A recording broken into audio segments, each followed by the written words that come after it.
Hey, Mike, we're back with season 7 of HAVAN's podcast, Measure Twice, Cut Once. Great to be back, Jennifer Lee. Lots going on. It's HAVAN's 50th anniversary. We're rolling into season 7, and we are looking at an exciting season because we're going to be looking at building and renovating high-performance homes, energy choices, design and building solutions, and components that make up these amazing homes that we're building today. And we have a stellar lineup of industry experts to walk us through the latest in the building science and the choice available to build and design homes that are right for you.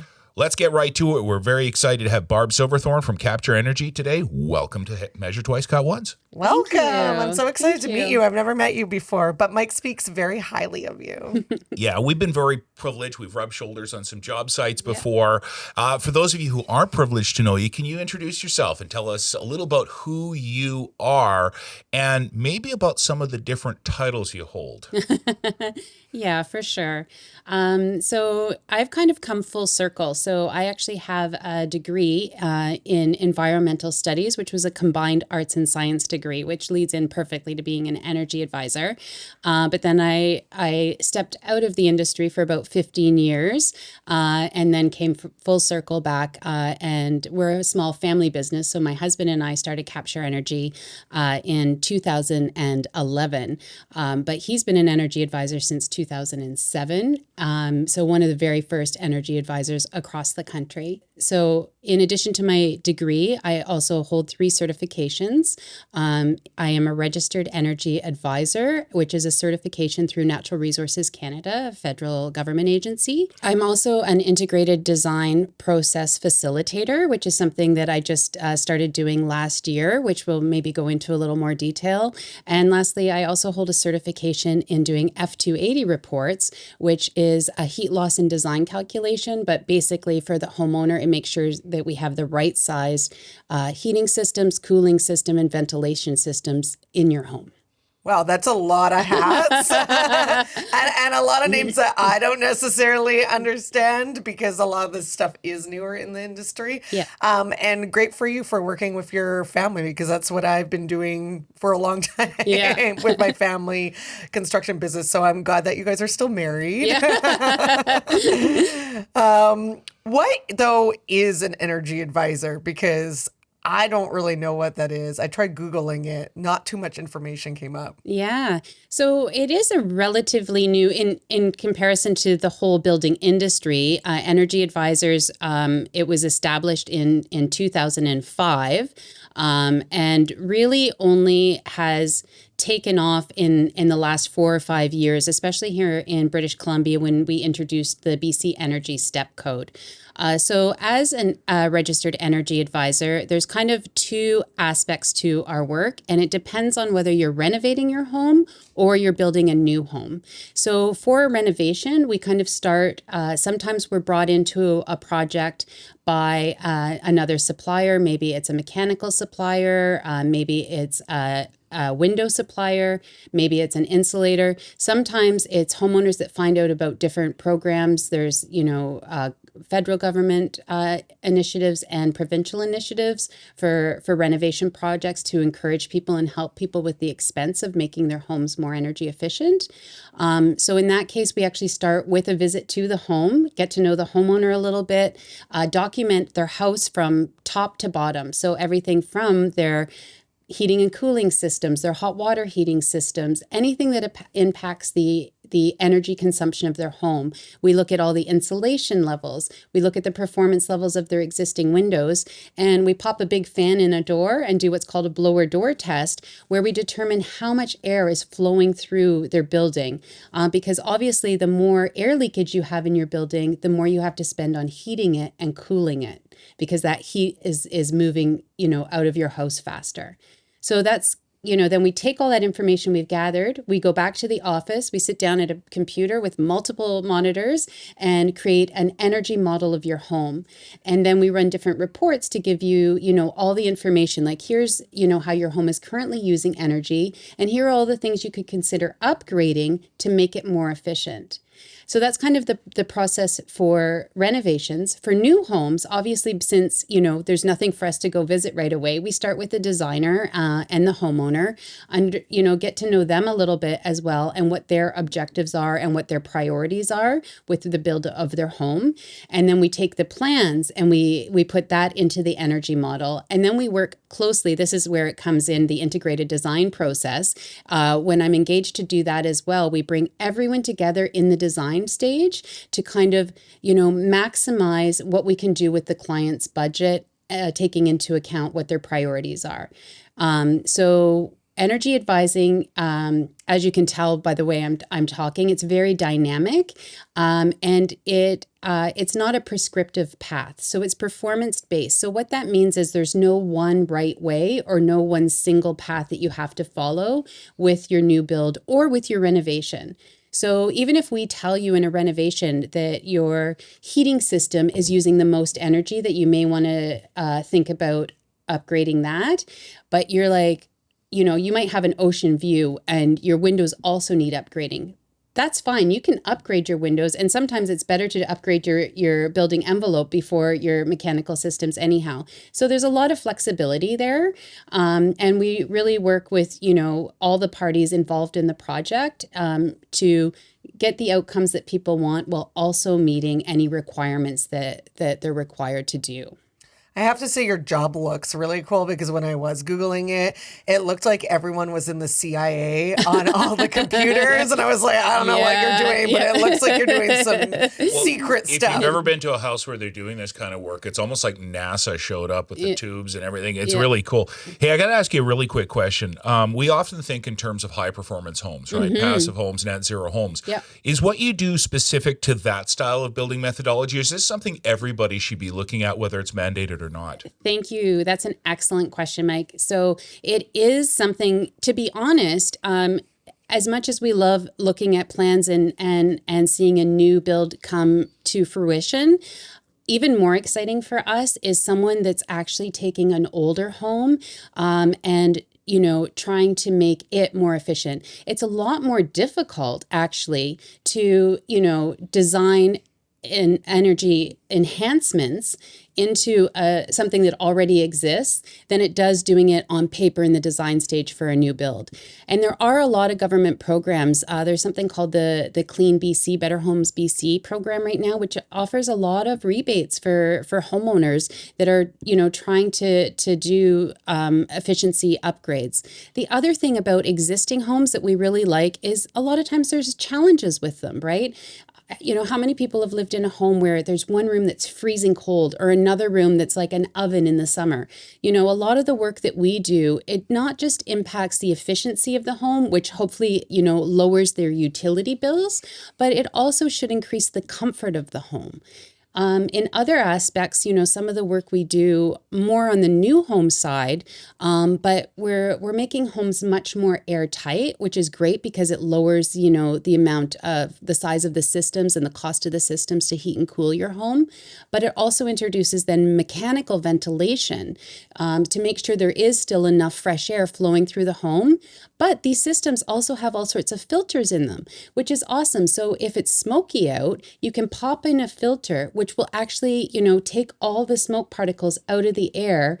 Or if you have allergies like I do, seasonal allergies, when your eyes are, driving you crazy, you're all itchy and sneezing, you can pop in a filter that takes, filters out all of the allergens in your home. So, you might be, irritated outside, but when you're inside your home, you have this, fresh air. See, it is like detective work. Is there never a home, though, that you look at and you're like, oh, no, we can't fix this at all? My house. Have you had an energy advisor come? They mentioned something about my hi-fi system buggering up all their models. And so that was the end of that conversation. Like true story? Were they like, this can't be saved? Something about having to add 100 amps extra service, and maybe I should look at other anyway. Yeah. Yeah. So I would say there's always things that can be done, and Scott and I ourselves have actually renovated 2 existing homes. The first one was built in 1890.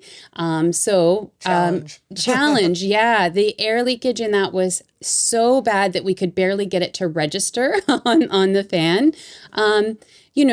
We never got it to a point where it was, as efficient as a home built today, but we probably doubled the efficiency of it from where we started.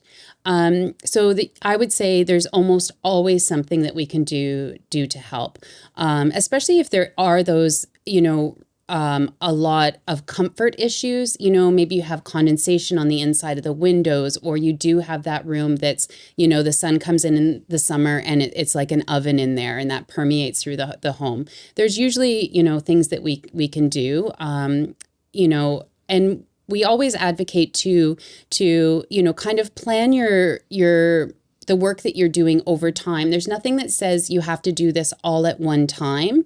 Based on your budget, you can, kind of pick and choose when to update the various aspects of your home. It's interesting. We were talking earlier about air-tightness, and I wanted to go back to that very quickly, because we've gone from older homes, which were not airtight, and then for a period of time we had newer homes that were too airtight in the indoor air quality. So how do you create that balance between the air tightness of the home and still managing that indoor air quality so that we are breathing fresh air inside of our home and it's not capturing particulate and VOCs inside of the home? Yeah. You don't want a home that isn't properly ventilated. The issue with a naturally ventilated home is the fact that ventilation isn't coming equally to all areas of the room. When we introduce what's called a heat recovery ventilator, commonly called an HRV, into the home, that system is balanced so that basically how it's set up is it's distributing fresh air to all of the bedrooms of the home and the living area, and exhausting air from the kitchen and the bathrooms. So it's taking out the moist, stale air and introducing fresh air. So that's constantly circulating. So it's actually a much more comfortable system for the home than if you just have random holes in your building envelope that are, allowing the air to flow through the home. The other thing about the HRVs is that they're super cool. They're just like, a box. It's, 2x2, like a large suitcase that's sometimes above a closet or sometimes in the attic. They just have to be accessible to change their filters. But the other great thing of them is that as the air, the warm air is being exhausted out of your house and the cool air is coming in, there's 2 coils wrapped around each other in the box. And so all the heat is being taken out of the air that's being exhausted and put into the air that's coming in. So it's like pre-warming that air. Again, helping the efficiency of your home, because then you're not having to heat that air as much as you would if you were just using a furnace or a boiler to heat it.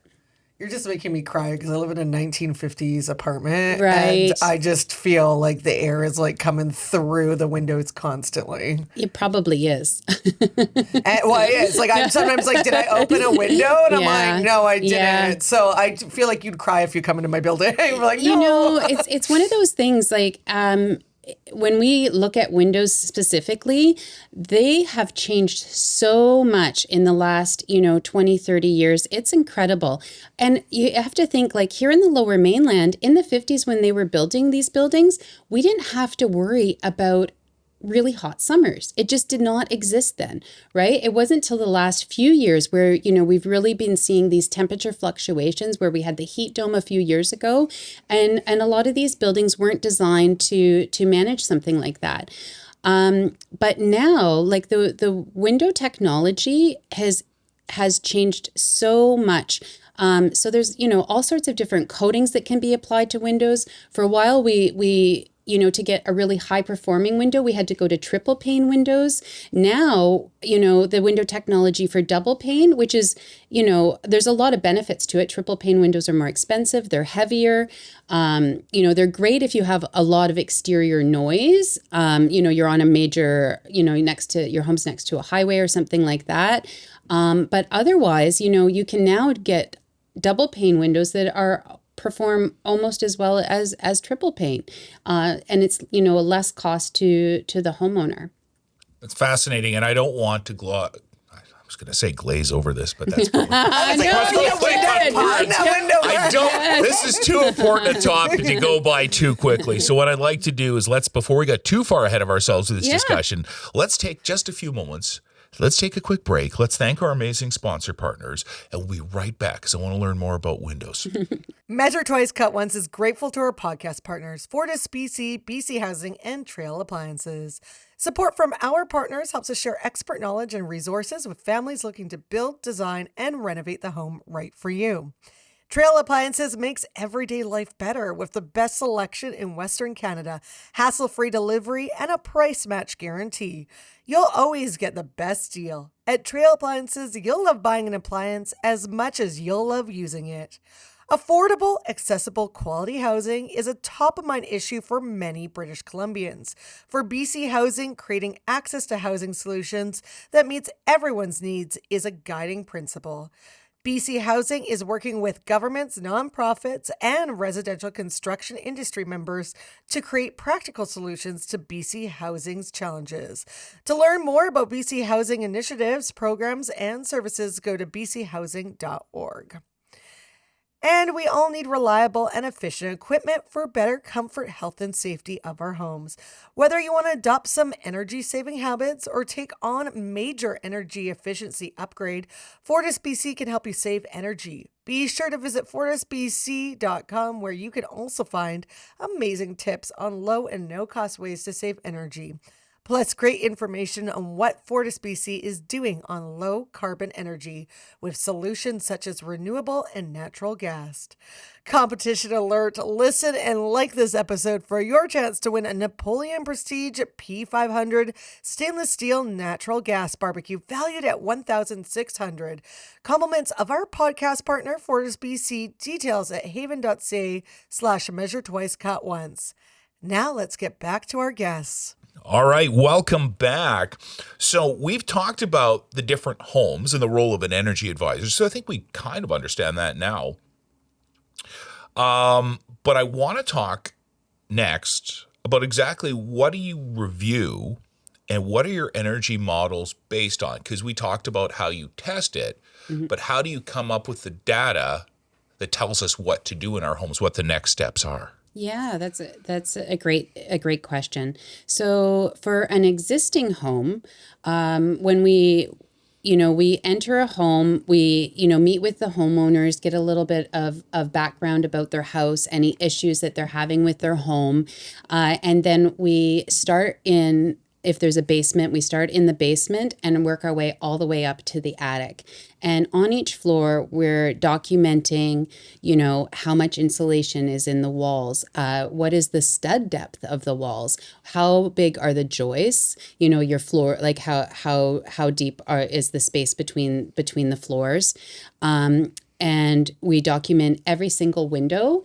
And for windows, it has a huge impact. Windows, I talk about them a lot because they have a really big impact on the performance of your building. So the size of your windows is important. The orientation, right? The sun goes from east to west, right? So the windows that are facing east, south, and west, obviously, the performance of them is impacted a lot more than north-facing windows. If you have a lot of trees, right, the shading, it also impacts it. So we look at all of these factors. When we input, it sounds crazy, but when you say, Jennifer Lee, about, the crazy screens that you saw, for every single window, we're inputting 7 factors. So we're putting in the size of it, the number of, whether they're single pane, double pane, whether they're insulated, not insulated, the orientation of them. And we do that same thing with the wall systems. So we're looking at all the insulation levels in your walls, in your attic. And then the last factor is the blower door test results, which is measuring the air leakage. So the 3 kind of key aspects of the work we do is your building envelope, your mechanical systems, specifically your heating system and cooling system, and your hot water heating system. People really don't realize that generally your hot water heater is using about 30% of the energy in your home. So that's 30% of your utility bills are going to heat up the water in your water heater. Yeah. More if you have teenagers. And they take long the showers.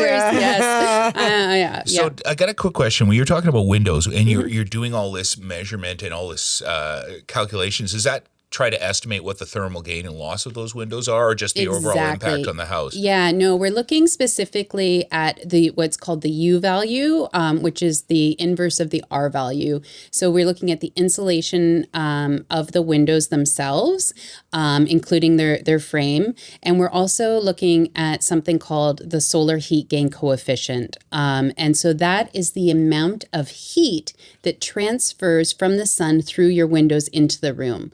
And that's one of the things that's changed a lot with the new glazings and the new films that they're putting on windows. You can change it from anywhere to like about allowing 15% of that heat to transfer through up to like 50%. So there's a huge range there, and we really work closely with the homeowner. If it's a renovation project, the window company. If it's a new build, we're usually doing this in the design stage to kind of find the balance that will work best for the home.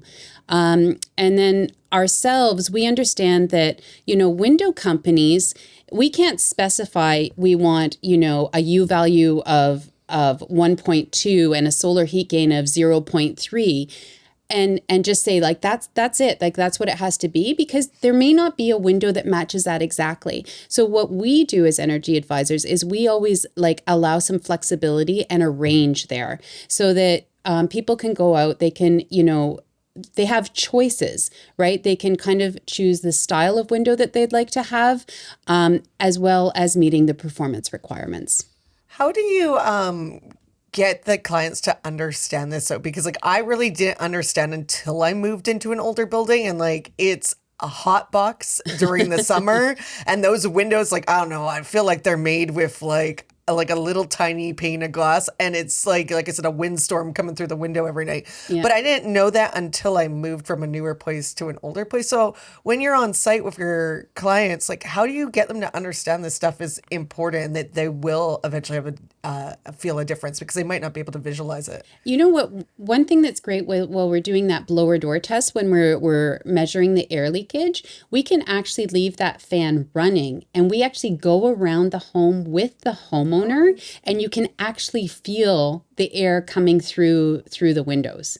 Yeah. That's cool. It is cool. Well, it's kind of shocking for some people. But yeah, and it's amazing what we find. Sometimes we find in older homes, like they may have switched out their heating system, and there's, a 4-inch hole where a duct used to run through the exterior of the wall, and they've taken that out, but they never closed off the penetration. So there's, just basically, cold air running straight through, into your home. So yeah, it depends on your energy advisor and the experiences that your energy advisor has, the amount of experience they have, and the amount of time they take. So, for ourselves, we really include that into the cost of doing the evaluation. So you can, just simply go collect all your data, not really engage with the homeowner and send them the report. We don't see the value in that. So we really, we always try to have the homeowner present when we're doing our evaluations, and do spend that time at the end walking through, pointing the things out to them. And so then when they get our reports, it makes more sense.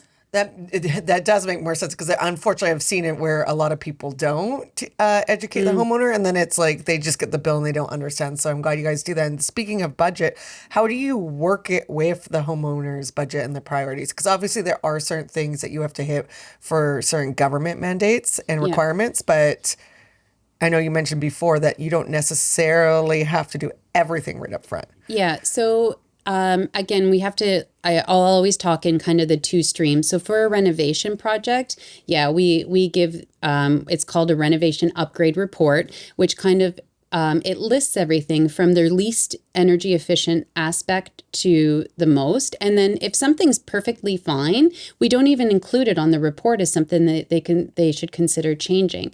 And then, it's up to them.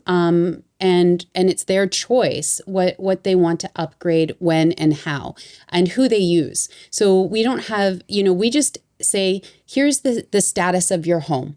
Like this is where it's at right now, and it gives there's something called the EnerGuide rating scale, which is from 0 to 100, and a 0 is the most efficient home because it's using zero energy, and that report also compares their home to what a home would be if it was built today. So it really gives them a lot of information, and we're always happy to kind of go back and walk them through that report or reports, because there's several that we give them at that time. For new homes, we have introduced the BC Energy Step Code, which is requirements that all homes that are built today are required to meet in terms of energy efficiency. Last year in 2023, we went to step 3 of the step code. And all that means is that the home has to be 20% more efficient than a home built to the National Building Code.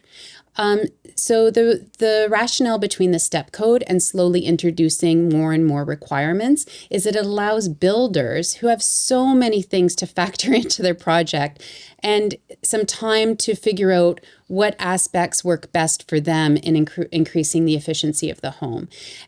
This is where the whole integrated design process really comes into play. So if we can use that process, what that means is in the design stage, traditionally, a project kind of went from the designer, it went into building permit, the permit was issued, and then it was handed over to the builder and they built it.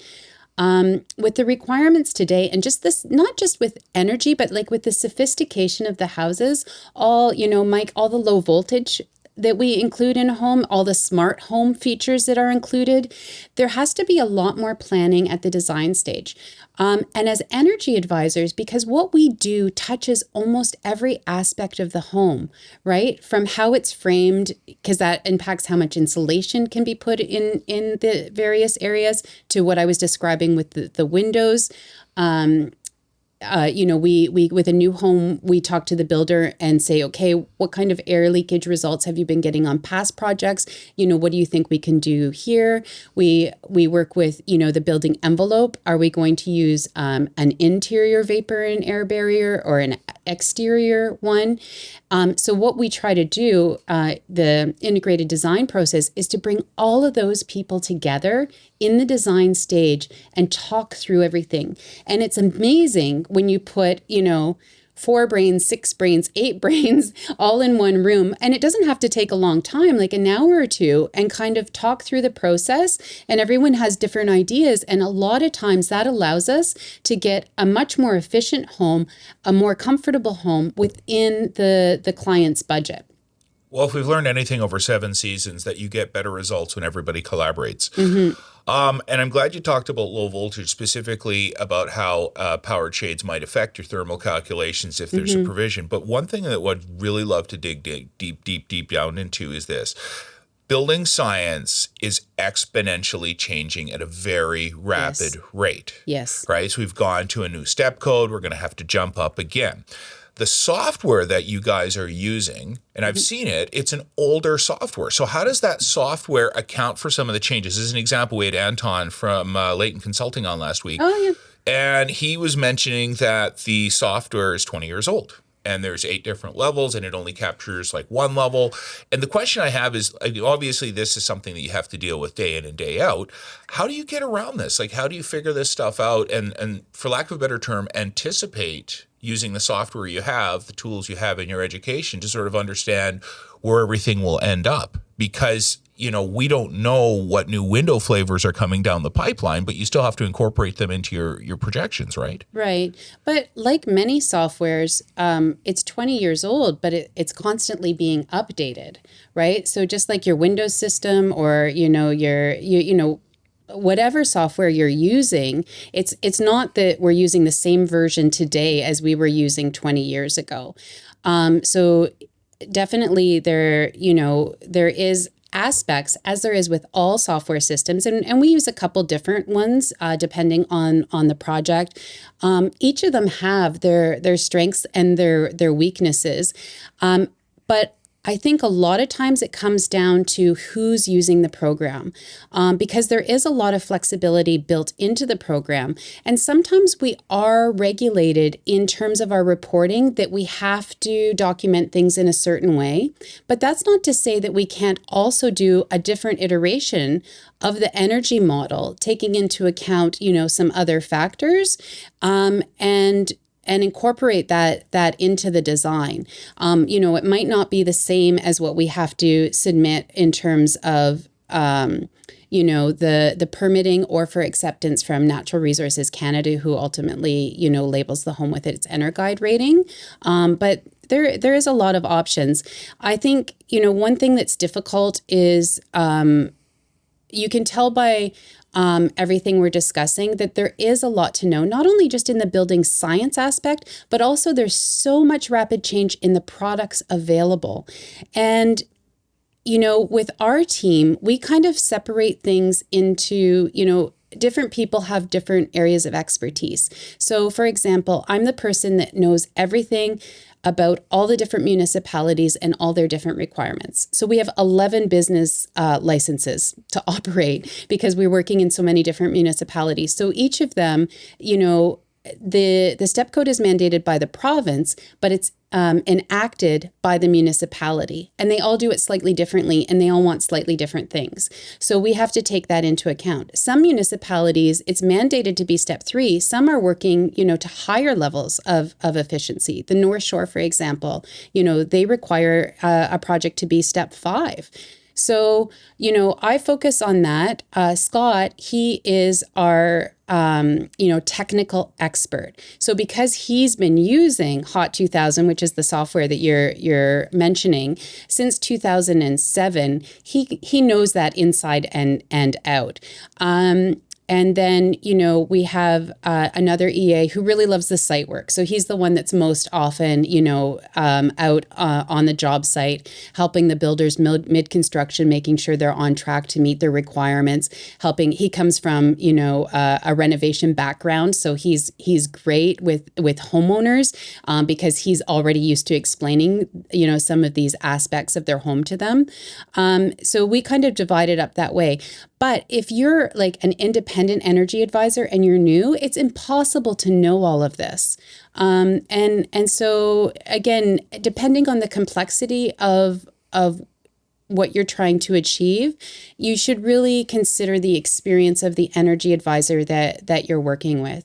If you have a home that's maybe 10, 15 years old, but, there's an issue just with the windows, or there's, the heating system isn't working properly, a younger energy advisor where you just kind of need those reports and, to facilitate the change. But if you have a more complex project, you really want to work with an energy advisor that has some experience.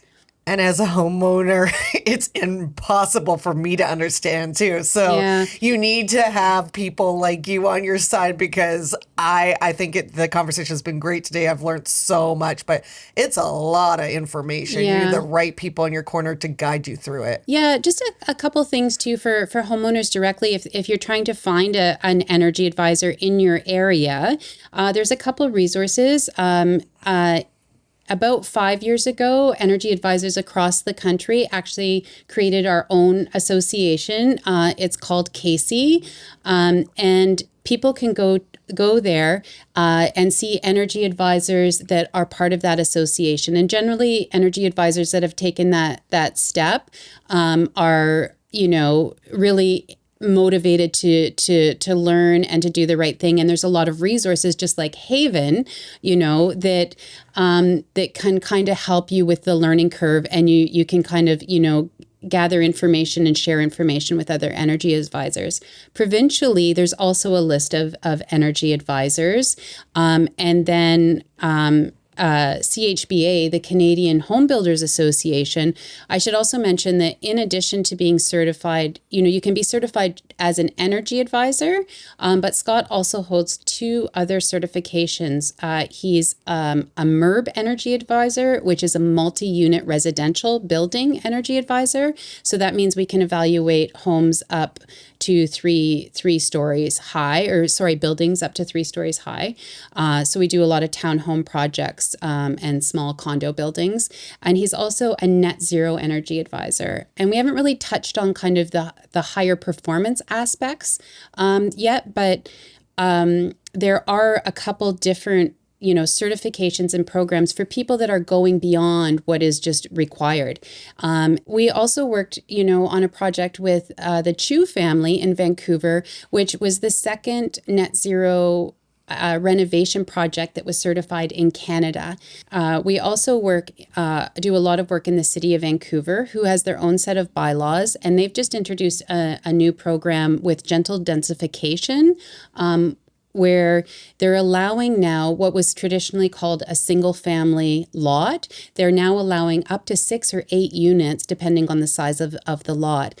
So these are called multiplex buildings. So we're also certified to do that. And one thing that's interesting with the city of Vancouver, if you go above and beyond the requirements. So if we do a net zero project in the city of Vancouver, it actually gives some additional FSR.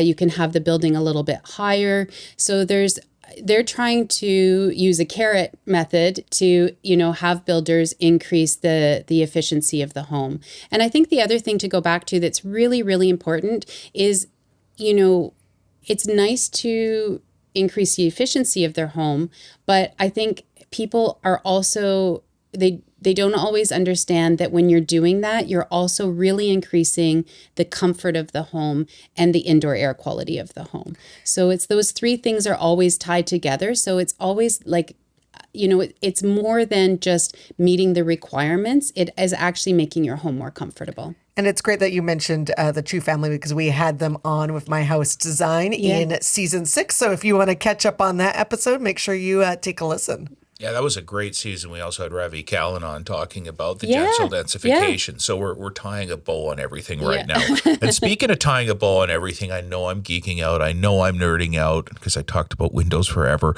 But I do want to go back and talk a little about the technology. Specifically, you talked about HRV, heat recovery. But there's also HVAC, there's mechanical systems. And I think it's quite confusing and overwhelming for those of us who don't play in that space every day. Can you talk about that part of what you do specifically? So basically, if someone's listening to this and want to get some insight into what should they be looking at when they're thinking about these solutions for their home, whether it's a new home or a renovation, because that's a really important part of your calculation, as is the building envelope. But I want to talk about the mechanical system specifically. I think sometimes when we try to break down the high performance aspects to the homeowner, we use some really good analogies. One is, the first thing we talk about is building envelope. Well, what's my building envelope? And it's kind of like when we increase the insulation on the building, it's like putting a sweater on your house, right? So you're keeping more of the heat inside. HRVs, think of it as the lungs of your home, right? So it's how your home is breathing, because you've made it airtight. There's not that natural ventilation anymore. So it's, the HRV, it's just basically breathing for your home. HVAC is your heating, HV ventilation, and then AC, like air conditioning. So it's just shortened to HVAC, but that's basically, your mechanical systems, whether you have a heat pump, a furnace, a boiler, that's what that terminology means. And then in terms of, the building science, it's kind of broken into those 3 categories. There's your building envelope, which encompasses your windows and your insulation on your building. There's your HVAC, which is, the mechanical systems that are heating, cooling, and ventilating your home. And then there's the air leakage, the blower door testing we do. And those 3 things combined is what, is kind of the main factors when we're talking about energy efficiency. I feel like we've learned so much knowledge that I'm just like processing it all. So yeah, I think it is really complex, and I feel like partially I love what I do, so I could talk about this stuff for hours. But I think what's important from a homeowner perspective is just to really, understand that the energy advisor, even if you're not familiar with that it is a key person that's going to be on your team with your build or, your renovation. And so just, find someone that you're comfortable with and, let us do our jobs. So you don't have to think too much about this. We'll present you the information and, options so that you can make an informed decision. Well, I think we've gone through a lot of highly technical information, and kudos to you for putting it in a way that we can understand. So thank you very much. A lot of great conversation happened today. And I think what I'm taking away from it is this. Look, at the end of the day, it's mandated that we need an energy advisor, but there's different levels of energy advisor. And depending on who you work with, they can help you make a lot of the important decisions that will impact not only the comfort of your home, but the efficiency of your home, your heating and cooling bills, and specifically the resale value of your home, which is something we don't think about enough as well. So really, and the budget too, Mike. Well, the budget's huge. Like if we can do the energy model, you're going on about windows. Like if we can make the energy model work with double-pane windows versus triple-pane windows, that's an enormous savings, to the cost of that build. And that money then can be put towards other aspects. Same thing if we, increase the insulation, that cost can be more than offset by reducing the size of the HVAC system, which will be cheaper for that smaller system. So budget is also like a key factor in, we actually help, manage your budget and put that money to the best use. And I know you said so many things today, but do you have one more tip for us before we go? Yeah, in terms of the homeowner, I think, my tip would be not to be intimidated by this. Energy advisors are here to help. And, there isn't any problem that we can't help with. So whether it's a moisture issue, whether, it's a heating issue, give us a call and we'll see how we can help. Awesome. Well, thanks for joining us this week, Barb. It was a phenomenal conversation. Always great to see you. Learned a ton. And I think anyone listening to this is going to walk away with a greater sense of appreciation, not only for what people like you and the rest of the energy advisory community brings to the table, but also the value of why having a great professional like yourself on their team is so important to having great results for the project they're working on. Thanks, guys. It's been great to be here. Thank you so much.